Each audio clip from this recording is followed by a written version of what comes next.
ano de 2021, a cidade do Rio voltou a ter um fomento direto à cultura, com recursos da Prefeitura, o que não acontecia desde a edição de 2015. Isso compreende todos os 4 anos do mandato de Marcelo Crivella e o último ano do mandato do seu antecessor, Eduardo Paes, que por sinal é o atual, que lançou a seleção pública em 2016, mas não empenhou os recursos para pagamento dos patrocínios. Além de 2021, o FOCA, como foi batizado o programa, teve uma outra edição em 2022, com investimento recorde. Agora, no apagar das luzes de 2023, é lançado o Pro Carioca Linguagens, um novo nome dos programas de fomento do Rio, a partir da volta do secretário Marcelo Calero. Mas esse programa acontece agora com os recursos federais da Lei Aldir Blanc. O que era dinheiro novo passou a ser dinheiro substituto. E se o FOCA 2022 investia 30 milhões de reais, o Pro Carioca Linguagens anuncia um investimento desidratado de 25 milhões. De uma forma ou de outra, é o que se apresenta nessa virada de ano. Então vamos debater essa oportunidade, não se esquecendo de se inscrever no canal e habilitar as notificações para receber tudo que a gente publica aqui. A primeira decisão que o produtor ou produtora carioca tem a tomar é em qual categoria vai inscrever a sua proposta, se em formação ou pesquisa, ou produção e circulação. Em formação e pesquisa você pode propor oficinas, seminários, workshops, cursos, debates, palestras, desenvolvimento de pesquisas, processos, metodologias, investigação, reflexão, mapeamento ou produção de conhecimento sobre temas, personagens, movimentos, espaços e tecnologias que são relativas à arte e à cultura e que podem ser inéditos ou não. Não é legal você disfarçar um projeto de circulação artística nessa categoria de pesquisa, incluindo nele uma apresentação de teatro ou dança ou música, por exemplo. É importante que ele tenha esse caráter exclusivamente no campo investigativo como prioridade. Em produção ou circulação, você apresenta projetos de desenvolvimento de produtos culturais com atividades voltadas à produção, circulação e realização de projetos artísticos culturais inéditos ou não inéditos. Cada linguagem define se aceita projetos inéditos ou não, e você precisa conferir essa definição do edital entre as páginas 3 e 10. Você pode inscrever projetos por pessoa física, desde que sejam na categoria Formação e Pesquisa, menos na categoria Mostras, Festivais e Multilinguagem. Cada proponente poderá se inscrever e ser selecionado com até 2 projetos culturais diferentes desse regulamento, desde que em linguagens diferentes, ou seja, se um dos meus projetos foi aprovado em teatro, o segundo necessariamente terá que ser em outra linguagem. Lembrando também que proponente pode ser pessoa física ou jurídica, e cada um deles funciona em separado. Se você estiver escrevendo projetos de produção e circulação, na parte do questionário que te perguntar sobre os tipos de produtos culturais, é interessante prever mais de uma ação, que também pode ser chamado de mais de um produto cultural. Ou seja, um espetáculo mais uma oficina, uma exposição mais um seminário e assim por diante. Sempre que você fizer propostas para atividades formativas, como cursos, aulas, palestras, é interessante voltar essa atividade para as escolas da rede pública. E outra dica importante, agora na hora de pensar o orçamento, é sempre bater com exatidão o valor da faixa de patrocínio que você está concorrendo. Ou seja, se é uma faixa de R$200 mil, o orçamento total tem que bater R$200 mil. O poder público não vai ver com olhos de vantagem se você fizer uma economia na sua planilha. Mesmo acontecendo com recursos federais, esse edital possui características de fomento municipal, ou seja, todas as atividades precisam acontecer dentro da cidade do Rio de Janeiro. Qualquer coisa que você dê a entender que vai expandir para fora desses limites pode eliminar o seu projeto. Os MEIs podem participar em faixas financeiras que ultrapassem o seu limite anual, uma vez que você não terá que emitir uma nota fiscal para receber um prêmio. Só compromete esse limite as notas de serviços que você emitir dentro das linhas de orçamento que serão pagas pelo seu MEI.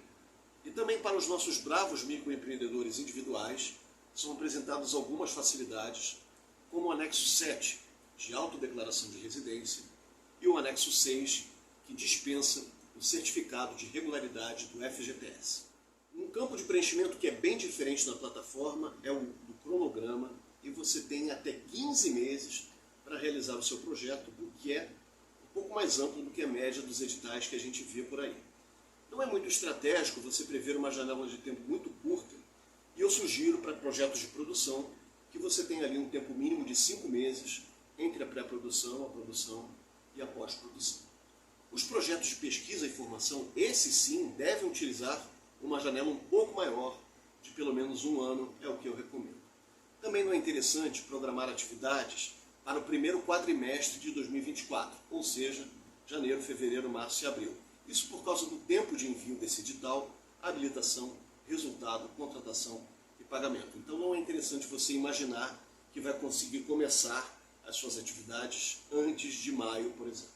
Também é fundamental você estabelecer como locais preferenciais de circulação os aparelhos públicos da Prefeitura, como as areninhas, lonas, teatros, centros culturais municipais, bibliotecas populares, entre outros. Não há necessidade de cartas de anuência para esses espaços e você conhece todos eles no anexo 15, disponibilizado na página de inscrição do edital. Estabelecendo esses lugares, você precisa tomar nota dos bairros e mapear em que áreas de planejamento da cidade eles estão localizados. Eu vou colocar um link aqui na descrição do vídeo com essa lista, com essa informação. Existe, e isso foi expresso em diversos momentos, uma preferência da Prefeitura do Rio de Janeiro em projetos culturais que circulem nas áreas de planejamento 3, 4 e 5, que correspondem principalmente a bairros das zonas Norte e Oeste, excluindo aí a Barra da Tijuca e os bairros da Grande Tijuca. Os critérios de seleção estão divididos em 10 itens e estão localizados nas páginas 20 e 21 do edital. Eles dizem respeito a todas as informações que estão sendo solicitadas no formulário, que vão desde a fundamentação do seu projeto até a forma como ele escolhe se comunicar e se divulgar. Portanto, não há item desimportante quando se deseja selecionar um projeto por esse edital. Mas chama atenção o item 3, que estabelece a seguinte pergunta: o projeto é apresentado com facilidade de compreensão e objetividade? Isso tem muito a ver com a nossa capacidade de clareza sobre o que estamos propondo e a nossa capacidade de prever impactos do projeto, passando inclusive por prever quantidade de público que você deve atender e segmentos sociais a quem o seu projeto vai beneficiar. Portanto, para o bem do seu projeto, muita atenção para a escrita de público-alvo e objetivos.